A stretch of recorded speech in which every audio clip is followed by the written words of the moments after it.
And that's what a lot of filmmakers who are a desperate bunch, myself included, are always so like, that's why, in Hollywood, when you go to a party, the second they hear you're a director, producer, no matter if you've never done anything, you just say you're a director, you get, oh, well, here's my script. And, can you get financing and this? I'm like, oh, Jesus, so. You're listening to the Dave Bullis Podcast.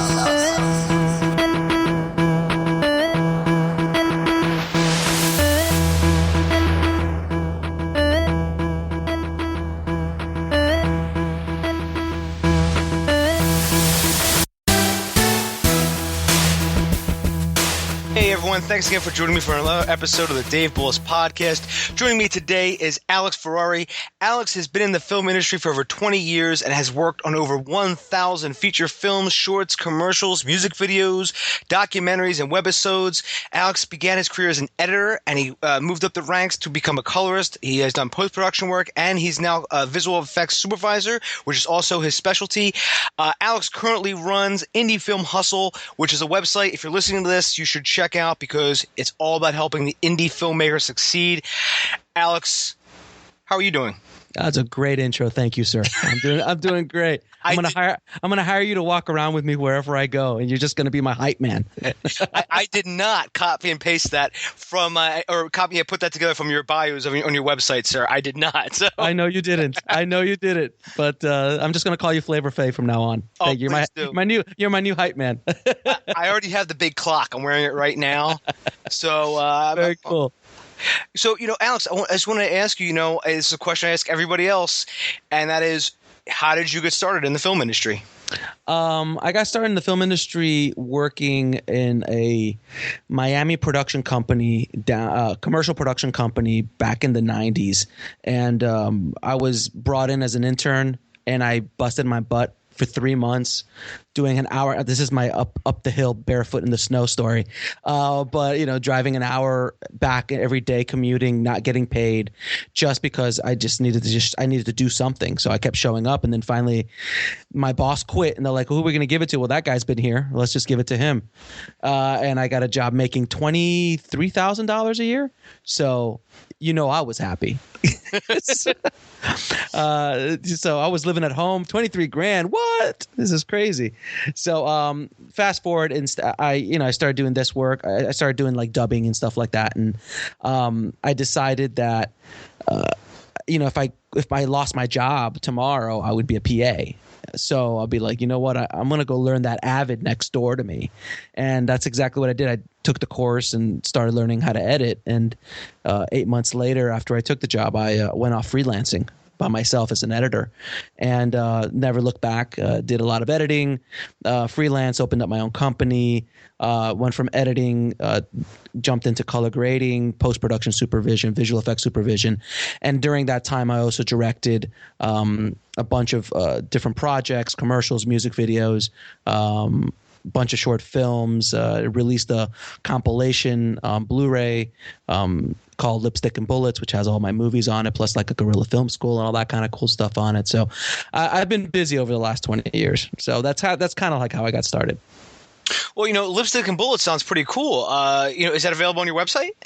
I don't push it really hard yet. I'm going to actually be releasing, I haven't even said this to anybody yet, but I will be releasing all the content from Lipstick and Bullets on my website for digital download so people can download it. And I'm going to be creating new tutorials and packaging it out for indie filmmakers. So the original DVD of my first film, Broken, sold over 5,000 units. I did it by myself. I sold it online, which generated a little bit over 90 grand for me off of a short film that cost $8,000. So I was doing a lot of the stuff that people are starting to do now. Back then, I knew no one would buy a short, especially a short shot in West Palm Beach, Florida, with no name actors and first time director. I knew no one was going to pay money for that, but they would maybe pay money to see how I did it. And I shot it with the Panasonic 100 the DVX 100A. The mini DV camera, going back a while. And at the time, that technology was new, and what I was able to do with it made it look really filmic, and a lot of filmmakers were like, how'd you do it? And I'm like, well, let me just put together a tutorial on how I did it. And then that kind of grew into like 3.5 hours of behind the scenes. And then I packaged it all and sold the living hell out of it, like marketed the living hell out of it. To this day, you could still type in Google my name and Broken, and you're going to still see pages on pages of reviews and links to it and stuff like that. So it's been very interesting. I've had an interesting journey as an indie filmmaker. Now, you made Broken. That's 2006, correct? Yeah, I released in 2005. Yeah.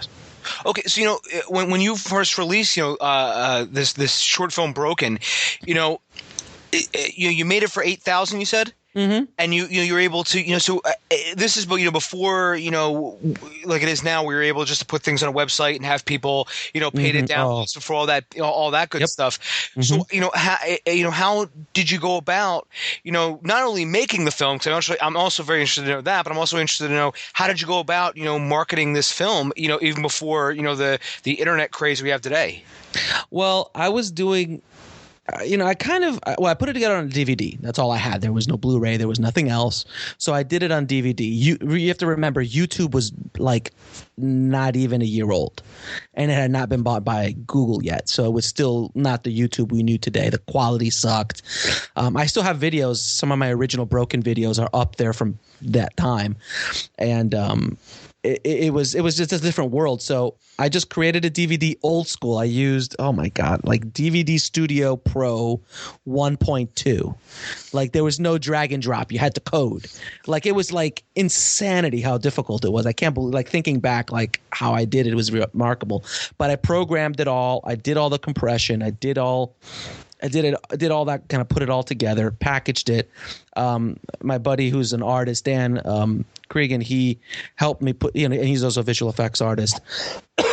He helped me put the movie together, and he did the artwork for the cover and all that stuff. And then I literally just you couldn't go anywhere on the internet and look anywhere in any pocket, any dark corner that had anything to do with indie film and not hear about Broken. Like I was on the computer 6 to 8 hours a day, just marketing, hitting every message board, hitting every website, returning emails, doing interviews, just pumping it. And it all started with an amazing trailer that I put together that got a tremendous amount of reaction. And then that mixed in with my website. And then I started building from there. Like, so I went to Sundance, like right as we finished the movie, we went to Sundance. We weren't in Sundance, but we walked around with a computer and a laptop, and just like, hey, you want to watch a movie? We got a lot of attention that way. We found the producer who wanted to, what took us on a journey, which is a whole other story. But I got back, and like the first thing I did, so this is like little tricks that I did back then. I put the laurels up on my website that said Sundance Film Festival. And then I put at the very top of Sundance, I put visiting. So people were like, holy shit, they got into Sundance. I'm like, no, but if you click on it, you see pictures of me with Danny Trejo and Kevin Sorbo. So, at Sundance visiting. So it's all about perception. It's all about smoke and mirrors. It's all about how you perceive. It's marketing. It's how how the world perceives you and your project. So this project, I got calls from studios. All the major studios gave me calls. I took meetings. I had Academy Award winning producers call me. Like, I'm in Florida, like just a young guy with no credits or anything under his belt, and I was getting all this attention. But I didn't take advantage of the spotlight when it hit me because I didn't have any other projects lined up, and it was a learning lesson. I actually did a whole podcast just on that. Like, get ready, if the spotlight ever hits you, this is what you have to have in place. Well, it's like they say, perception equals reality. So the perception of, people were, seeing all this stuff, kind of reminds me of this friend of mine. I've had him on the podcast, and he had a crowdfunding campaign going. And Alex, when someone has a crowdfunding campaign going, you'll know it, because usually you'll see the non-deluge of tweets and everything else, but you'll get the emails and everything else. But this guy, during the mid part, started saying like, "Wow, Kevin Smith, thank you very much." No. Yeah, and he would leave it at that. And people would That's genius. I'm going to use that. I'm stealing that. So, but he kept parlaying it. So finally, his name is Dave too, and I said, "Holy shit!" I said, "Dave, how the hell did you get all these people to donate?"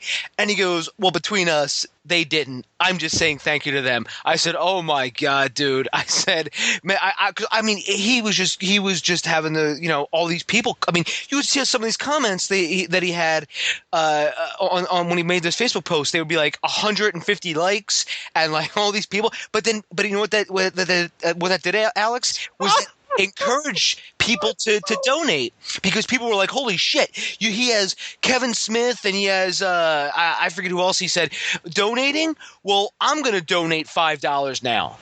So by the end of his campaign, he had more than enough. Oh, that I'm sorry, I'm stealing that 110%. That's just brilliant. That's absolutely brilliant. Oh my god, that's hilarious. And I said, "You know what, dude?" I said that. I mean, honestly, he would appreciate you stealing that, because he actually told me about he never came clean, by the way, to anybody about that, except on my podcast. He finally came clean like a year later. And actually, true story, they just submitted his project to Sundance. Oh, good for him. Yeah, so I don't know if he's just lying to me again, but or if you could say you're submitted to Sundance. Like, I was visiting Sundance, so it's like that means nothing. It's like if you get in. Well, no, I mean, I was just saying, like, even if he never even submitted, like, he's just even lying. He just might be screwing with you again. Yeah, I mean, because it's funny though about Sundance is I forget if it was Sundance or the Cannes Film Festival, but that movie Birdemic, they didn't get in, and the guy who wrote it, James Nguyen, he just rode up and down the street with dead birds in his car, and Birdemic, and I remember Birdemic. I remember watching the trailer for that. I'm like, wow, it's just wow. That's all I could say. It was insane. Yeah, a very odd movie. I actually, on another podcast I used to do with some people, we actually reviewed that, and we actually had a live showing. Like, I had seen it, and the other two guys had not, and they actually were just, like, perplexed, and people were like, because we could have people call in, and they would call in and be like, "Hey, what the hell was that?" And we're like, we don't know. Yeah.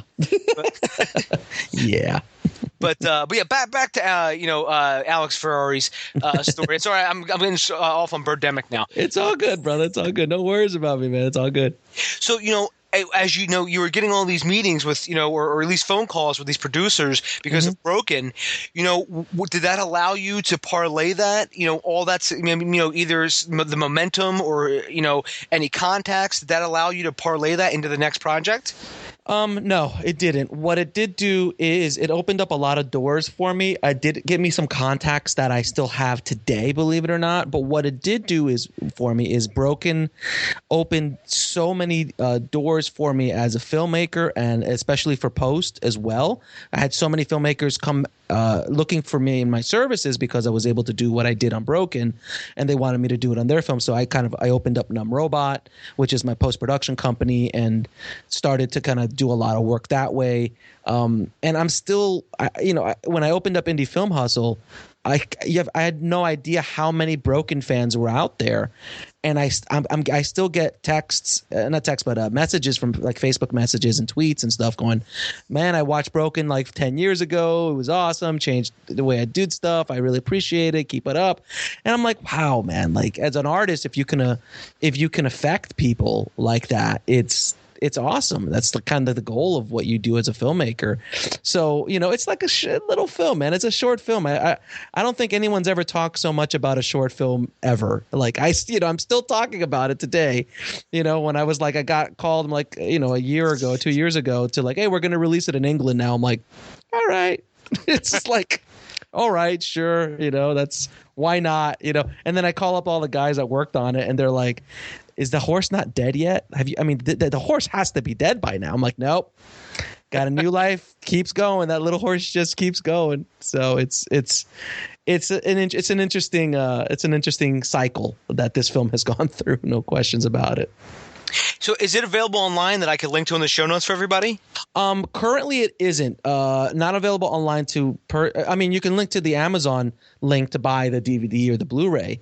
But my online version with all the special stuff that I'm going to be tossing out, I'm going to be working over that probably over the next month or so. So I'll be releasing that then. But you can link to it on Amazon right now. Like you could buy the Lipstick and Bullets, which is the Blu-ray, or you could buy Broken, the DVD directly from me on Amazon as well. So either of those right now. But when I have the link, I'll definitely kick it over to you so you can update it. Oh, awesome. As we talk about, parlaying this and other projects, you've been able to work on, a lot of films. You've worked over 1,000 feature films and shorts and commercials. Sure. So, what I want to, and in you creating Indie Film Hustle, one of the biggest questions I wanted to ask you, Alex, is this, and that is, what do you see as one of the biggest struggles of indie filmmakers today? Marketing. Really? Marketing and did I mention marketing? I think that one of the biggest obviously story is number one. It has to be a good story. I couldn't agree more. Story is number one. And there is a plethora of bad stories out there, and there's a handful of good stories. Storytelling is something that is very difficult to teach, no matter what the gurus tell you. It's a very difficult thing to learn, and there's a handful of great storytellers out there.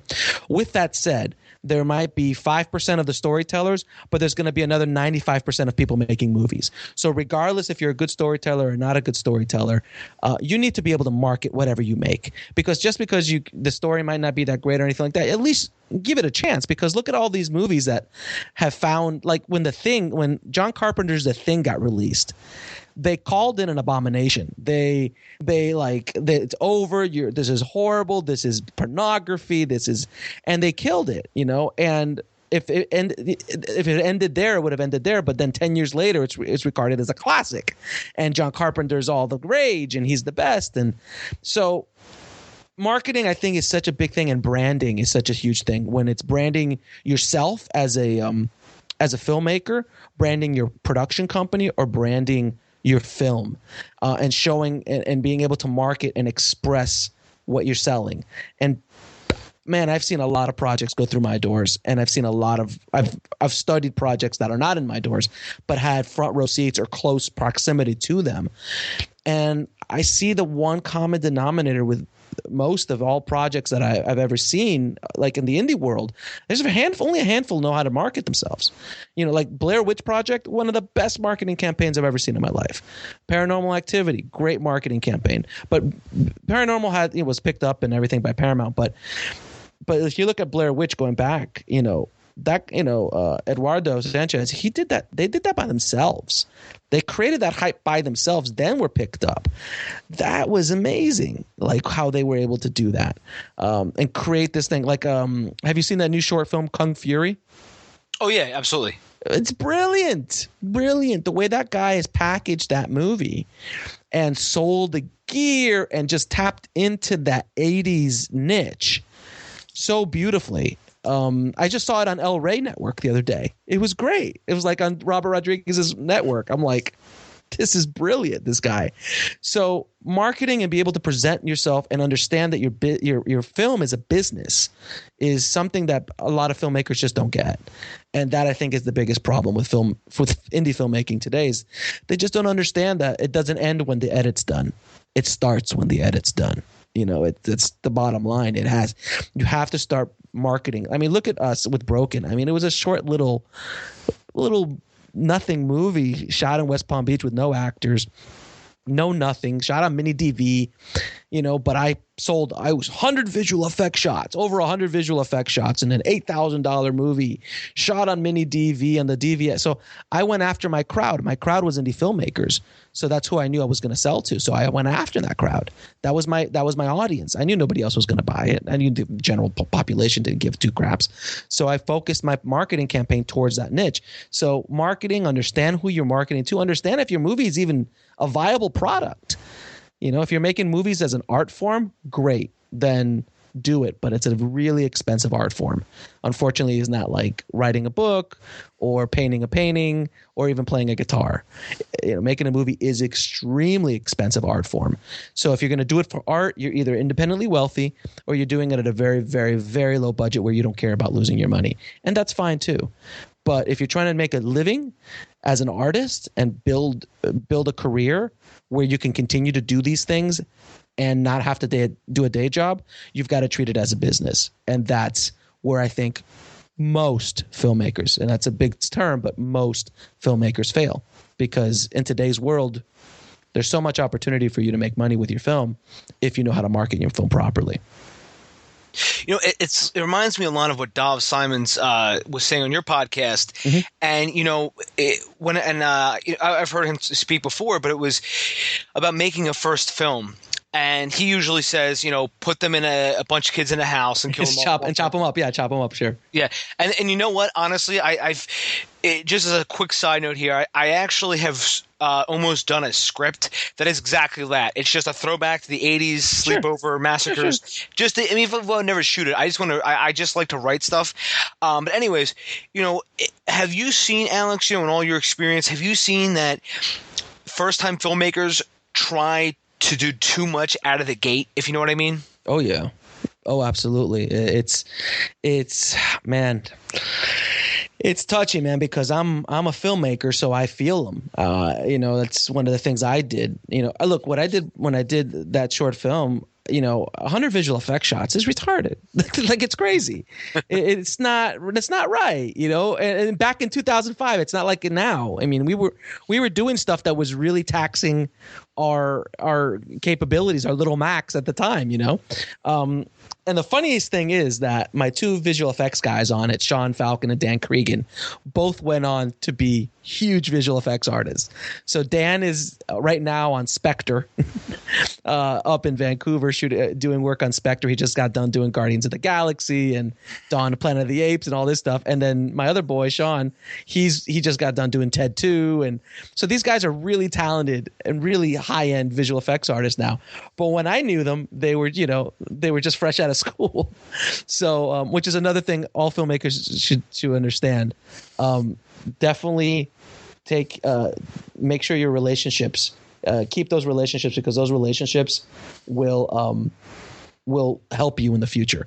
And I'm still abusing my friendships with those two for my projects. Every time they see that my name on their caller ID, they're like, "Damn it, Alex is calling again." And not that Ferrari guy again. And I remind them, I'm like, "Don't you forget I created you." And and they just start laughing. So anyway, we got on a tangent here. What was the trying too much? I've seen a lot of filmmakers come through my doors who, for visual effects specifically, they'll go, "So I want this visual effects. Did you see that thing in Avengers?" And I go, "Stop right there. Just stop. Nothing that was done in the Avengers you can afford. Nothing at all. Stop." And they have these grandiose ideas, but they don't understand the practicalities of how to make them happen.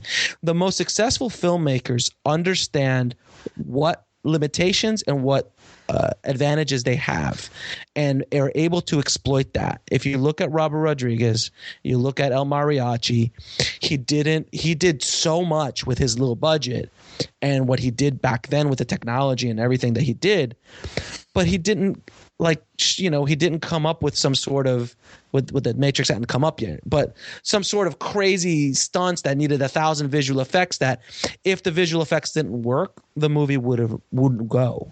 So that's one thing I would always say to filmmakers that are trying new and experimental stuff. Go for it. You never know. But don't ride your entire movie on a visual effect or on getting this one thing perfect. just tell a story and everything else will kind of work itself out. But don't overextend yourself sometimes, because sure, you want to show everybody that you can do stuff, but just do stuff that's within your realm. Because when I did that, when I had a 100 visual effect shot, every one of those effects I knew we could do. Like, there was a few things that we were challenging, but we all knew that we could accomplish them. We had meetings about it. We sat down and talked about it. We worked things out. So there was nothing in the movie that I was like, uh-oh, if this doesn't go, I can't release the movie because I don't have this visual effect. And now I got to go find someone to do this visual effect. And back then, there were not many options, not like today. So I do think that sometimes they overextend themselves, but it has to be calculated. Like anything, it has to be a calculated risk. Like any business, you got to take calculated risks, but they better be calculated. Just don't go off half-cocked. Exactly, and that's a very great point, Alex. I actually took a few classes at the University of Maryland online, and one of the things that this professor would always talk about is risk and calculated risk. And one thing he always said was, risk is very subjective, because he said, it's basically what is risky to me might not be risky to you, because we each bring upon something different to the table. And the reason I bring that up is because I remember a film festival I was at a few years ago, actually probably back in 2008, 2009, and this movie came on, and I was blown away by it. I mean, absolutely. And I found the director online, and I asked him, how did you do this and how did you do that?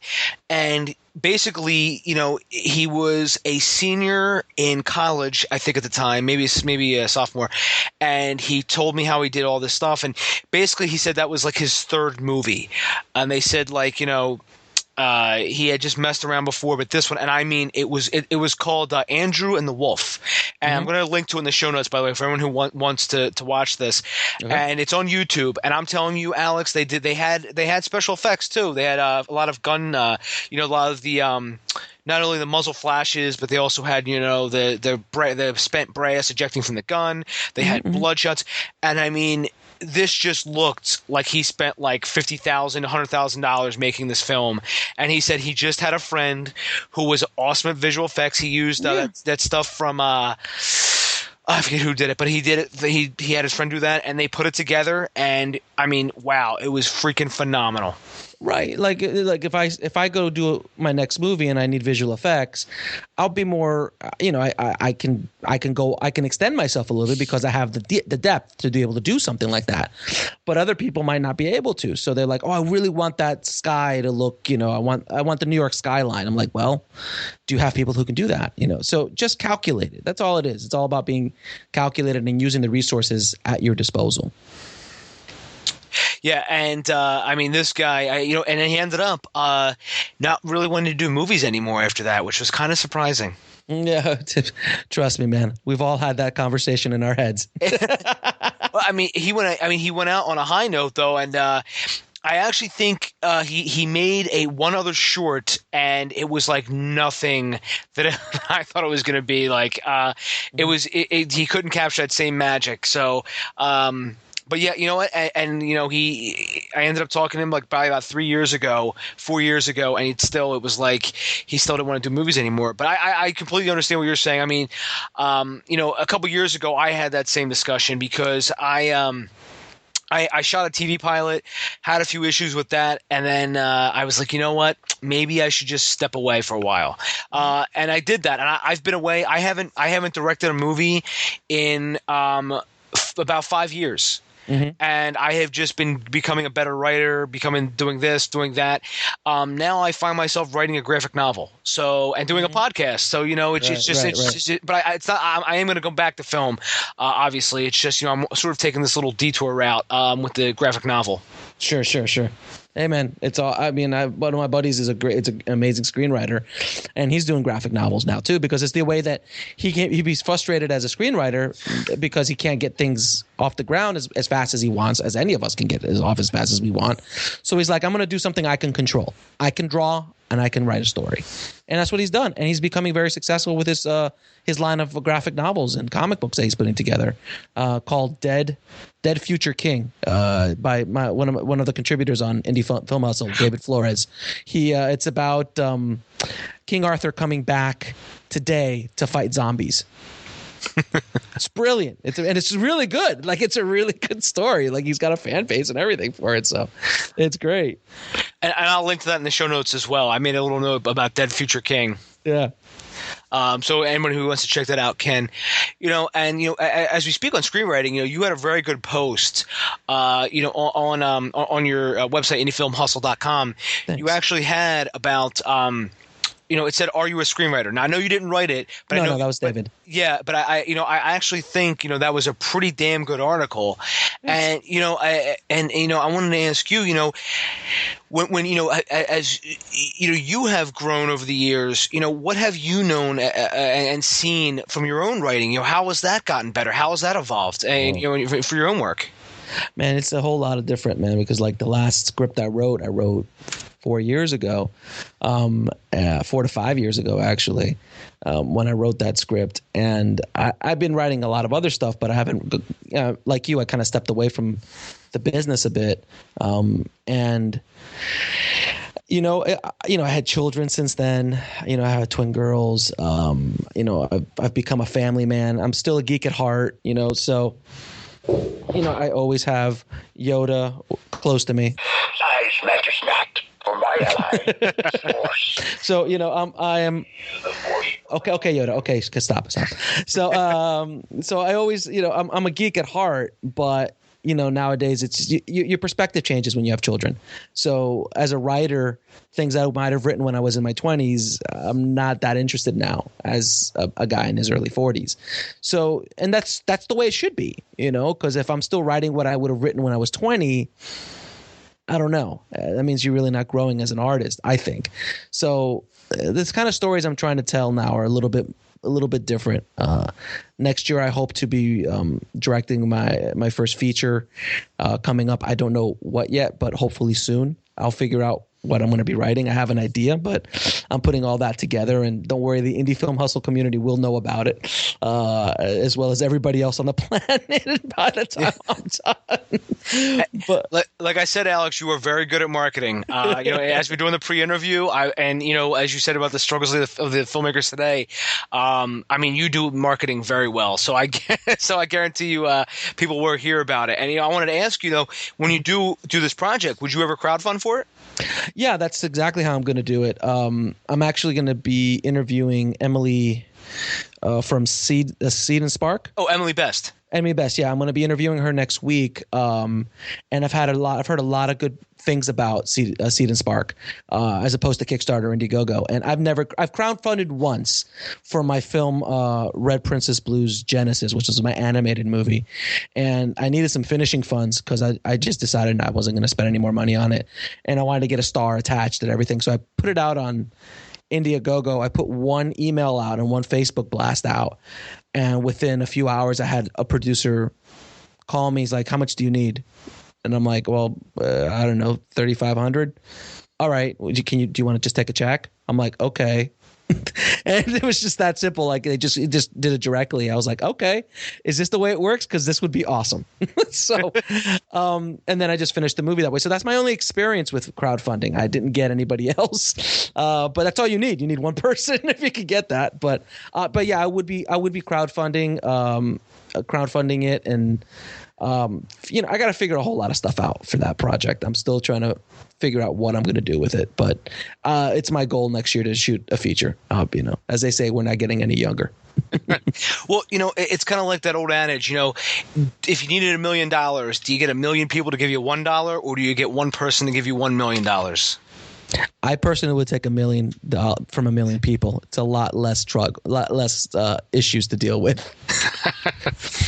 Yeah, it probably is the better way to do that. Yeah. And as it's sort of what I've always heard about, quote unquote Chinese math, when people are doing crowdfunding campaigns, because they're like, "Hey, listen, if I have 10,000 people on my email list, and if I can get, all of them to donate $1, that'll be $10,000. So if I get a list of 20,000 people, and I'm like, stop right there. Stop. Yeah. It's not going to work. Yeah, I was like, all you're going to do. I said, if you try to email these random strangers and be like, hey, my name is Dave Bullis, and will you fund my movie? They're going to say, who the hell is this guy? Get the hell out. You know what I mean? It doesn't work that way. Exactly. I always use the analogy of dating. You're like, when you first meet a girl, you don't go, hey, you want to jump in the sack? And you can't do that. You've got to work that relationship, and build that relationship, not work it, but build that relationship before there's ever even a question of asking for anything, because that's not how relationships are supposed to be built. So you have to build the relationships with people before you can even ask them for anything. And that's what a lot of filmmakers, who are a desperate bunch, myself included, are always so like, that's why, in Hollywood, when you go to a party, the second they hear you're a director, producer, no matter if you've never done anything, you just say you're a director, you get, oh, well, here's my script, and can you get financing and this? I'm like, oh, Jesus, so it's, and I still get emailed, and I get a Facebook message all the time, like, hey, support my film and do this. I'm like, how about saying hi? Yes. Yes. Say hello. How are you? I love your work. I love what you're doing. And start building a like I had this guy the other day message me, and I'm going off on a tangent here, but I think it's an important lesson for filmmakers. I had a filmmaker message me the other day, and he was the sweetest guy. He's like, hey man, really love what you're doing, blah, blah, blah, blah, blah. And he must have caught me on a good time. I wasn't busy or anything like that. And I emailed, oh, no problem, man. Great, thank you, And then he's like, I know you probably get this asked a lot, but he asked me a question, just a simple question, like about the film business. And then I answered him. And then he's like, is there a place where, actually he asked me, like, is there a place where I can submit a question? He didn't just even ask me. He just, is there a place I could submit a question? Maybe you could answer it on the podcast. So do you see that angle? That was a brilliant way of adding, bringing it to me, because one, it's not like, hey, answer my question. It's like, hey, and then I'm like, oh, just ask me and I'll answer it to you. And then, but if not, I'll do this or that. So I answered him, and then we started talking, and I saw his work and gave him critiques. But he built that relationship up within 15 minutes. You see how it doesn't take years to do sometimes. It's just it's called manners, old fashioned manners sometimes, You know where I get it the most, and I was talking to the guys who who did Awesome Asian Bad Guys, and we were talking before about people would find me or him on Twitter, and it would just be this like, hey, are you going to be the next supporter of my crowdfunding project? And you're like, first off, this person has never talked to me before. Right. I have no clue what the hell their film or comic book's about, but yet they're just blindly coming up to me, expecting me to not only donate, but in some cases they ask to come on the podcast, and it's not even like, hey Dave, this and that. It's just like a demand. It's like, we can come on this and this. I'm like, hey, how about you just say, like you just said, how about you say hello? Or how about you just say something, and just let's talk like normal human beings, and not, I'm not like some ATM that just is going to disperse money out to you. Well, I did an actual whole podcast on this. I said, are you an indie film marketing spammer? I did like an entire podcast talking just about this, like manners and techniques of how to build relationships with people. It's fascinating that I have to talk about it, but it's true. It's true. It's a skill that will get you farther than anything else, honestly. Very true. I mean, like you said about building relationships, right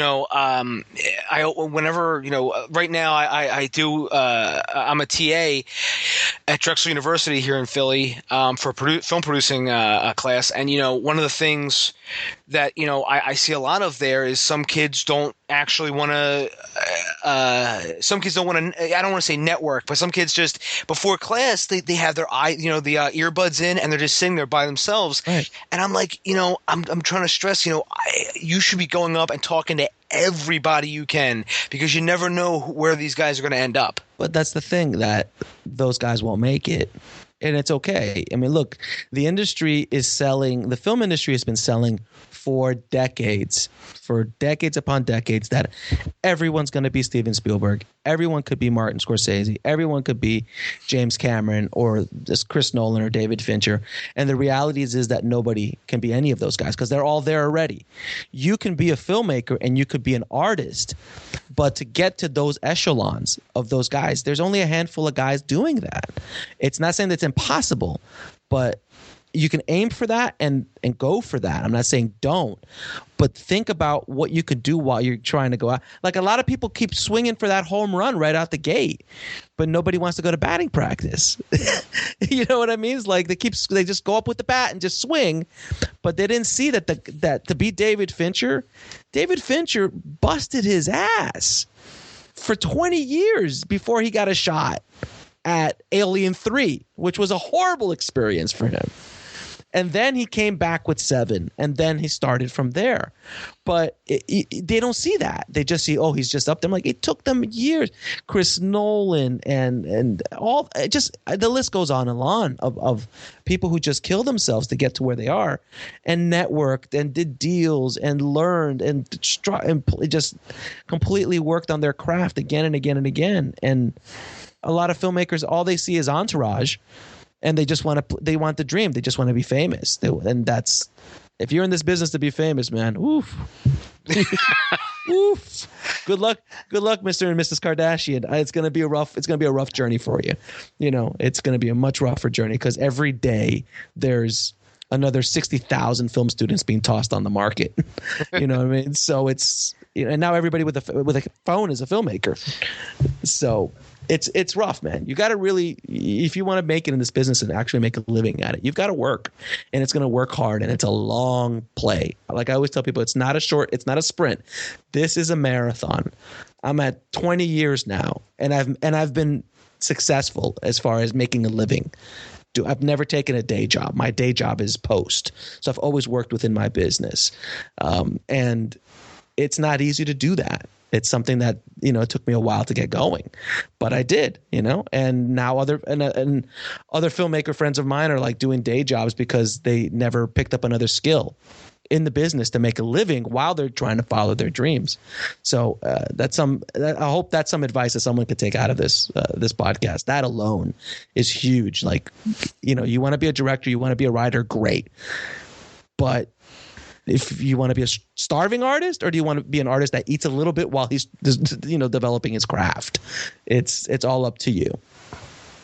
Well, Alex, I'm going to give up because I wanted to be the next Kardashian, and you've just ruined my dream. Dave, but oddly enough, you do have a chance to do that. So I'm just saying, I've seen you, sir. You definitely have a chance to be the next Christian Jenner, whatever her name is. Caitlyn Jenner? Caitlyn Jenner, sir. You're a spitting image, sir. Well, thank you very much. I'm going to go drink away my troubles now. This is the last podcast, everybody. That's it. I'm out. Thank you. Good night. Drop the mic. I never thought I'd be compared to Caitlyn Jenner, but here we are. Oh, well, I've been compared to worse, my friend. Trust me. Oh man, but it's true though. I do agree with you 100%, Alex. I see it a lot where I don't want to beat up on anybody specifically, but I see it in actors a lot. When I go to networking events here in Philadelphia, which, as a little side note here, there used to be a hell of a lot more than what there are right now. I don't know if I'm sure you don't keep tabs on the PA, industry, film industry, Alex, but everything has shifted over to Pittsburgh now. Okay. Everything's in Pittsburgh. Right, they have tax credits there, don't they? Well, they have them here too in Philadelphia, but the biggest issue is union dues. So, like, Pittsburgh is a fraction of what Philadelphia charges, because Philadelphia has, bigger city and unions down, of course. Yeah, and look, man, filmmakers, LA's having that problem now with runaway productions. People are going everywhere else but LA to shoot. Atlanta's huge right now because of all the tax incentives. Hollywood doesn't care. Like, the studios don't give a crap about LA. They don't give a crap about any city they're in. They're about the money. Where can I make the movies for the cheapest, get the most money back on it? It's a business, and cities don't get that, and states don't get that sometimes. I remember New Mexico was the hot rage for a long time, and then their tax credits ran out. My hometown, Florida, my home state, Florida, did for a while. Now they ran out. Now Atlanta, Georgia, starting to, New Orleans and Louisiana was the place to be. They're starting to run out of money. So now Atlanta's the next big thing, and then here in North Carolina is coming back into play. So it just keeps going back. If I remember Detroit, like they give you like 60% back to shoot there, but like, oh great, but there's no crew, like from an LA point of view, I've heard producers like, but there's no real crew there yet because they don't have the experience that we're looking for yet. There are some, of course, but do you know what I'm saying? It's not like it's LA. LA, you throw a hat and you can get 50 DPs who've shot, multi-million-dollar movies and TV shows. So it's just the way the business runs, man. A lot of people don't get that this is a show business, and the term and the word business has twice as many letters as the word show. So it's very true. It's very, very true. And I think if filmmakers could grasp that concept, that this is a business, and that they should look at it as a business and not look at it as an art form, which it is, and this expression of self, which it is, but it's an expensive art form, an expensive expression of self to this point right now. And to get it out into the world, it's expensive, or it takes a lot of work with social media and self-distribution and all the other worlds. But they have to treat it as a business. And all the successful filmmakers in this world, all of them understand business.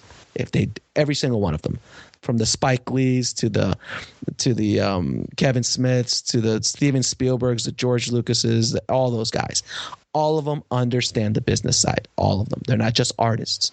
They have to understand the business side. If not, you're just not going to make it. Not for long term. You might get away with 1 or 2 movies, but after that, at a certain point, someone wants their money back. Very true. And you know what, Alex, that is a great point to make, because I think a lot of people do lose focus in that. And like I was just saying about everything shifting over to Pittsburgh, a lot of people used to show up at these networking events, and you could tell they didn't care about the art or the craft. Half of them you would talk about movies, and they would just be like, what movie's that? Like, they saw the latest Fast and the Furious, but they have no idea. They've never seen David Lynch's Lost Highway or Brian De Palma's Body Double, or I could just go on, or Akira Kurosawa, or anything, and it's just like, what do you want to get in this for? And a lot of it would be, I mean, they weren't even actors. They were just people who wanted to be in front of a camera. There was a difference in my in my definition of this, and they just wanted to show up and just say they were a producer. And you're like, what have you produced? Well, nothing. Well, how the hell are you going to know how to produce my movie? You know what I mean? And it's just, that's why, honestly, Alex, like, I always end up producing my own stuff. It's not because I don't get along with anybody, which is also partly true, but it's also right. But it's, I mean, after all, I am Caitlyn Jenner. Obviously. So, don't take that to heart, sir. Please, I'm sorry. I'm sorry, sir. I'm sorry. Please forgive me. No, I'm just kidding. Because but I always end up, because I have people would always ask me to produce their stuff, and finally I started to say, you know what?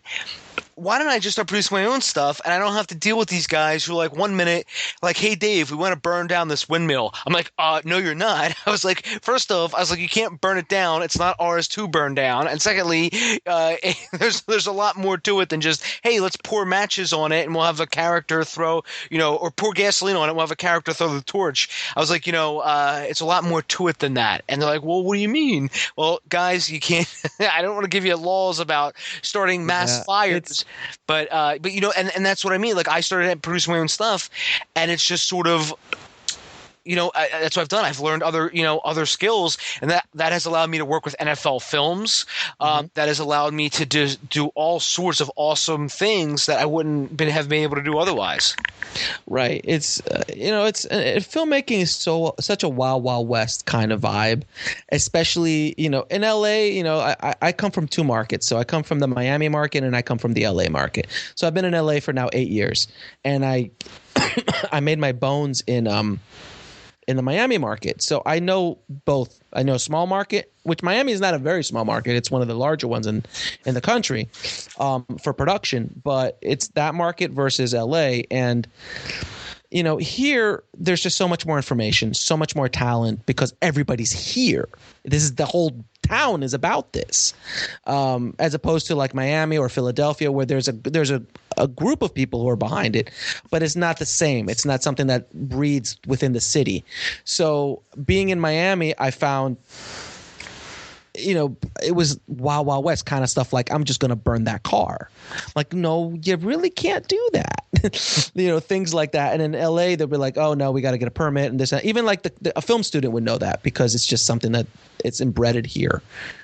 So it's just it's such a complicated process making a movie. It really, really is. And the bigger it gets, the larger it gets, the more complicated it gets. More people. That's why Robert Rodriguez loves to work with a handful of people and does a lot of stuff himself, because the less people you have, the easier things become sometimes. Yes, it's just easier to move a small army than this huge, big time. Massive army. Absolutely. And that's that's why I think Indie Film Hustle is such a great resource for filmmakers, because that's. I've seen other great sites too. Like Ryan Cruz, Film School and everything else. But and especially your article about Nolan making The Following. That is something. Because The Following, I actually have that movie. You can't see obviously because we're on a podcast, but it's it's in my office here, and it's a movie that I've watched a couple times to take notes, and I even had Elliot Grove on, who actually helped Nolan, because when Nolan was a film student or what have you, he was actually making that.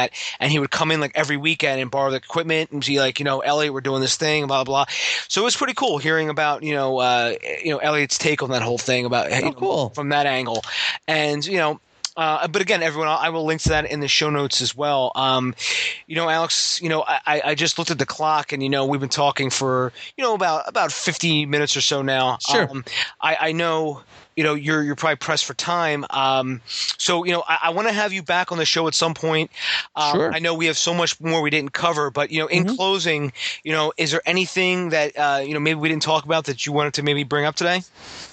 The main reason why I opened up Indie Film Hustle, which is a question I get asked a bunch, like, why are you doing it? What's the purpose behind it? And I just felt so distraught after being witness to so many filmmakers being chewed up by the film business that I just and I I'm not a seeing all oracle and know everything, but I'm a guy who's been around the block a bit. I got a little bit of experience and I've seen a lot of stuff, and I was like, what, if I can at least pay it forward a bit and help the next generation of filmmakers coming up in whatever small way I can, maybe they won't make the same mistakes I made or make the same mistakes a lot of the other filmmakers that I've seen, whether they be filmmakers I've studied outside of my world or filmmakers who've been in my room. I was just tired of seeing everyone get beat up and abused by the business so much. So I wanted to put together a resource that I really hadn't seen online yet, which is a resource that really came from a street level. I hate to sound like, Terrence Howard from Hustle and Flow, but it's tough out here for a pimp sometimes. And I wanted to give a resource where independent filmmakers can really learn what it's like, what the realities of the business are, what to expect to try to make it a business. So that's why I say to survive and thrive in the film business, because it is a survival. This is brutal.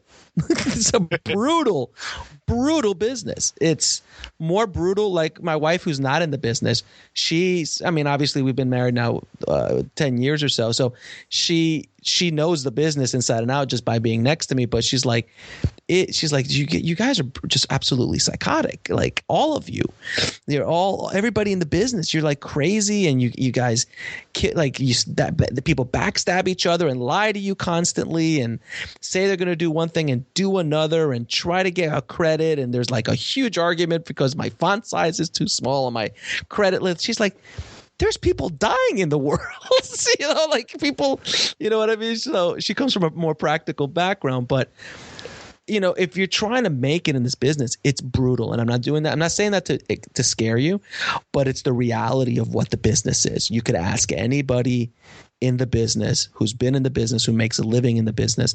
It's brutal, especially when you start trying to get into other areas like directing, being a filmmaker. Now, it's not impossible. And now with today's technology and what's available out there, my God, there's so much more. If I wish I would have had this technology 15 years ago, I would have, God knows what I would have been doing back then. But it's so much opportunity for new filmmakers today. Technology being so cheap, you can make a good movie, look great, sound great, get some good actors in front of the camera, and you can sell it by yourself. You don't even need a distributor, but it takes work, lots and lots and lots of work. And that's where people fail. They're like, I don't know if I want to work this hard. If you don't want to work hard, don't even bother. I think you could back me up on that one, Dave. Yeah, very true. If you don't want to work hard, don't come in. Yeah, I agree. They'll kill you. It'll eat you alive. And I've seen it. I've seen people get literally eaten alive in this business, working at studios and stuff like that. They just get grinded out. And visual effects, don't even get me started. That poor community, like the visual effects companies, just literally like a meat grinder, just take these kids out of visual effects school, stick them in the meat grinder, beat them, and just beat them for no money. But they're working on a big show or something for 2 or 3 years, burn them out next. Because there's a fresh crop and they just get burned out and they just leave. But by then they're in debt. This is the business. This is the industry. The industry is selling a dream. Everyone's selling the lottery ticket, but no one's showing you the millions that don't win that lottery every week. And that's what this whole business is about. That's what Hollywood's about. And I always like to use this analogy. Have you been to Hollywood, to LA? No, Dave? I haven't. All right. So you've seen the Oscars, right? Yeah.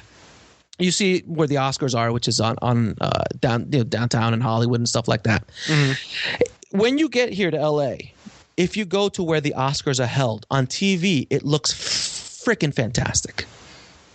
When you go to Hollywood today, like if you just show up, it is one of the most disgusting places touristy traps you'll ever be. No local goes to Hollywood. None. Like it's the place that we all have to go when one of our relatives comes in from out of town. And first time I came here, my friend I'm like, let's go to Hollywood, like the Walk of Fame. And they're like, okay. I walk in, we park the car. It's at night. We turn around. This one girl just goes, hey, buddy, woo, and flashes my wife and I with her boobs out, and she was high or something. And then my buddy goes, welcome to Hollywood. And that's the show. Like that's what the industry shows. It shows this lovely glit and glamour thing, but the reality, it's a cesspool. I mean, it is. If you do the Walk of Fame, it's nasty as all hell. You wouldn't want to be there after dark. It's not a fun place to be by any stretch. So that's what I'm trying to say about the business as a general statement. It's not all fun and games. It's not all helicopters and pools and mansions in the Hollywood Hills. It is not that. It is for a few people that get there, but trust me, it's a lot of work to get to a place like that. And also, you have to ask yourself, is that what you really want? If I told you right now, Dave, that you can make $150,000 to $175,000 a year making your little movies and selling them directly to your community, would you be interested in something like that? Absolutely. Right. A lot of people want to make millions. I'm like, dude, if you made like $100,000 making your movies and that's your job, would you be good?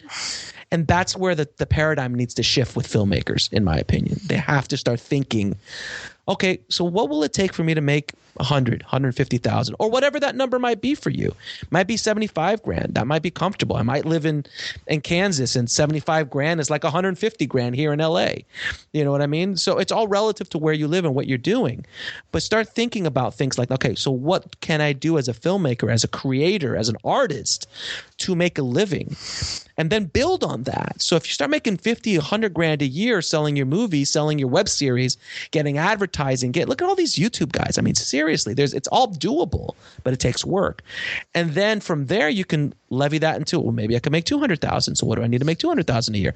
And before you know it, you're pulling $1 million a year, maybe in 10 or 15 years. Holy cow. And during that time, you've been doing everything you love all the time instead of working at, Burger King. while you write your script on lunch hour. So they have to change the way they look at how to make it in the business. And I think I hope people take that from this podcast. I'm sorry if I've gotten on my soapbox. I apologize. Now, you know what, Alex, I have that effect on people. A lot of people say, Dave, I don't usually rant, but I get next to you and on your podcast, and suddenly I'm sorry I ranted, sir. I'm ranting. I said, I have that effect on people. It happens. Alex, where can people find you out online? You can head over to indiefilmhustle.com. That's where you find all the good content and stuff like that we're doing for indie filmmakers.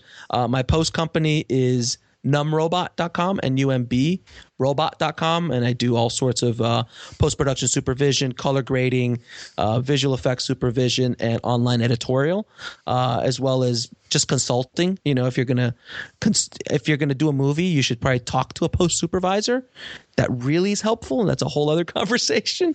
But I do consulting as well, and then also on Indie Film Hustle, I do consulting for marketing. So if you have a movie and need help marketing, or a battle plan, a social media battle plan, and things like that, I do all that kind of stuff as well.